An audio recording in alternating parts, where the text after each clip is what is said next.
27 ans. C'est fou. J'ai l'impression que c'était hier que j'avais 17 ans, que j'attendais les résultats du bac, que je tombais amoureux et que je quittais le lycée avec plein d'espoir. On m'a toujours dit que le temps passe vite quand j'étais petit, mais c'est maintenant que je commence à réaliser. Pour fêter mon anniversaire, j'ai voulu faire quelque chose de différent cette année. Je n'allais pas me retrouver avec des potes pour fêter, j'ai plutôt décidé de sortir de ma zone de confort et de m'éloigner de cet ordinateur sur lequel je passe des heures et des heures, connecté à un monde virtuel. J'ai opté pour un voyage au nord du Maroc. J'allais rejoindre un groupe de personnes qui m'étaient totalement inconnues pour passer 72 heures avec eux. Vous m'excuserez d'avance sur la qualité d'image, j'ai utilisé mon téléphone, je n'ai pas voulu faire un vlog en me pointant avec ma caméra. J'ai préféré miser sur la qualité des moments plutôt que sur la qualité des images. Ce voyage pour moi était l'occasion de me retrouver avec moi-même. L'air de rien, dans 3 ans j'aurai 30 ans. Et j'ai une vision précise de comment sera ma vie à ce moment. J'ai jamais été du genre à ne pas savoir ce que je ferai demain et avoir des doutes sur mon avenir. Je sais exactement ce que je ferai demain. J'ai des projets plein la tête, mais pour une fois je me suis permis de mettre tout ça de côté et de profiter de la vie. La première destination était Saïdia, encore surnommée la Perle Bleue. C'est une ville avec de magnifiques plages. On y allait en bus, le chemin allait être long et j'avais tout le temps de regarder à travers la fenêtre et penser. Avant de partir en voyage, j'ai posté une story sur YouTube et Instagram pour vous informer qu'il n'y aurait pas de vidéo le week-end parce que je devais fêter mon anniversaire. Suite à cela, j'ai reçu des dizaines voire des centaines de vœux de bonheur. Seul dans un coin du bus, à travers vos messages, j'ai réalisé l'ampleur qu'avait pris mon travail durant ces années. Ce qui m'a touché surtout, c'est certains mots qui revenaient. Pour pas mal d'entre vous, je suis devenu un exemple et une source d'inspiration. Et vous pouvez pas savoir à quel point ça me touche, c'est comme un sentiment d'accomplissement. Bon anniversaire, longue et belle vie à toi, Inch'Allah. Il y a encore plein de bonnes choses qui t'attendent. Et encore merci d'être là pour nous. C'est aussi ton comportement exemplaire qui fait que j'aimerais bien être comme toi un jour aussi. On sait que ça te mette pas la pression. Hein. Et voilà. En tout cas, je te souhaite le meilleur pour la suite et pour tes futurs projets et objectifs. Je t'assisterai, de toute façon, il est avec toi. Et de mon côté, je t'oublie pas dans mes prières. Bonne soirée à toi, grand frère. À dire qu'il y a 10 ans, j'étais ce geek tout maigre, qui n'attirait pas l'attention et qui n'était jamais pris au sérieux quand il parlait. Je suis surtout content de savoir que cette personne est bien loin derrière moi. Après une soirée passée à chanter et à danser dans le bus, j'avais finalement réussi à m'endormir. À 7h du matin, on m'a réveillé pour prendre le petit-déj. À la sortie du bus, je me suis retrouvé face à un restaurant qui donnait vue sur la plage. C'était magnifique. Marcher sur la plage m'avait tellement manqué. Ce voyage était aussi une occasion pour moi de changer ma vision de la plage. J'ai vécu plus de 21 ans en Guinée, un pays plein de potentiel mais où malheureusement les plages sont polluées.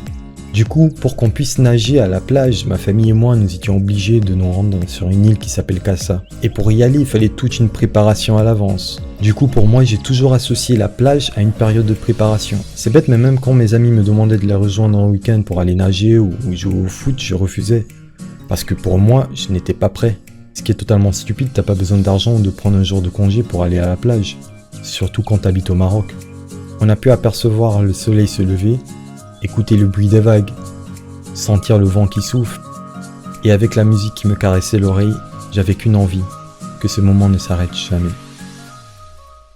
Juste après ce petit déjeuner dans un endroit paradisiaque, on a loué 2 bateaux pour se rendre au milieu de nulle part et nager. Je ne l'ai pas mentionné au début, mais les participants étaient super sympas avec moi. Surtout l'animateur qui avait une de ses joies de vivre et qui me poussait de temps en temps à sortir de ma zone de confort. J'allais pour la première fois de ma vie nager dans la zone la plus profonde que j'ai eu à nager auparavant. C'était magique. Je me demandais à ce moment pourquoi je n'avais pas fait ça plus souvent. Surtout qu'au Maroc, ça coûte pas du tout cher ce genre de voyage, c'est moins de 100 € avec hôtel compris. Allongé au bord du bateau, avec de la musique en fond, j'étais aux anges et ce n'était pas prêt de s'arrêter. À notre tour, on s'est rendu sur une plage qui était juste près du port. Je n'avais jamais autant nagé de ma vie. J'apprenais à apprécier les moments simples. J'étais accompagné d'un groupe de filles qui ont été super gentils avec moi. On a fait du pédalo ensemble avant de prendre la route pour Nador où on allait passer la nuit. Sur la route, on s'était arrêté aux frontières de l'Algérie. Quelques mètres séparaient Algériens et Marocains. J'ai toujours trouvé ça triste de voir comment 2 peuples aussi proches culturellement et géographiquement parlant étaient autant séparés à cause de décisions politiques.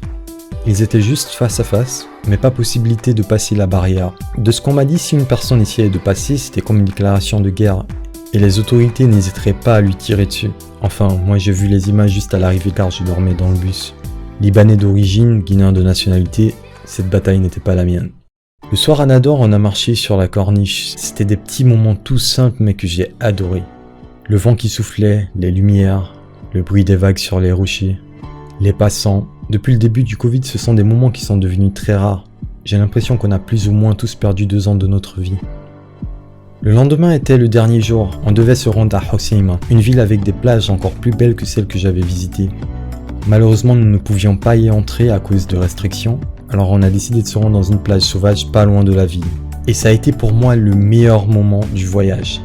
La plage n'était pas recouverte de sable mais plutôt de galets magnifiques. C'était ma première fois d'ailleurs d'en voir sur une plage. L'eau était si claire avec la température parfaite. J'ai passé la matinée à nager et discuter avec les personnes qui m'entouraient. J'ai toujours pris plaisir à écouter les autres et à voir leur retour d'expérience de la vie. Surtout à ce moment, j'étais entouré de filles qui avaient la trentaine et ça m'a beaucoup intéressé de voir quelle était leur vision de la vie et ce qui les avait poussées à rejoindre ce voyage.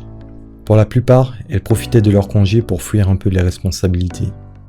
Le retour était animé comme à l'aller. On a chanté, dansé, rigolé. Tout le monde était de bonne humeur. Pas de place à la honte, à la timidité ou à l'insécurité. Nous étions un groupe d'une dizaine de personnes qui profitaient de la vie. Plus tard le soir, l'ambiance était devenue un peu plus calme, me laissant encore du temps pour m'évader dans mes pensées. Ce voyage m'a permis de prendre conscience de pas mal de choses. Déjà que j'ai une chance inouïe d'être jeune et en bonne santé, et même si je n'ai plus 17 ans, mais je suis la meilleure personne que j'ai jamais été. J'ai lu quelque part un jour que dans un voyage, ce n'est pas la destination qui compte, mais plutôt le chemin parcouru. Ce conseil s'applique parfaitement à la vie. On veut tous réussir, et à force de courir vers la réussite, on oublie de profiter de la vie. C'est triste parce que le temps ne nous appartient pas. Les jours qui passent ne peuvent plus être récupérés.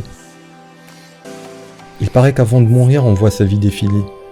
En regardant les lumières à travers la fenêtre, je me demandais qu'est-ce que je ressentirais si le moment venu, je voyais des écrans avec des lignes de code, vu que j'ai passé la plus grande partie de ma vie en face d'un écran. Je pense que j'aurais le sentiment d'une vie inachevée. Retour à la réalité, au projet et au travail.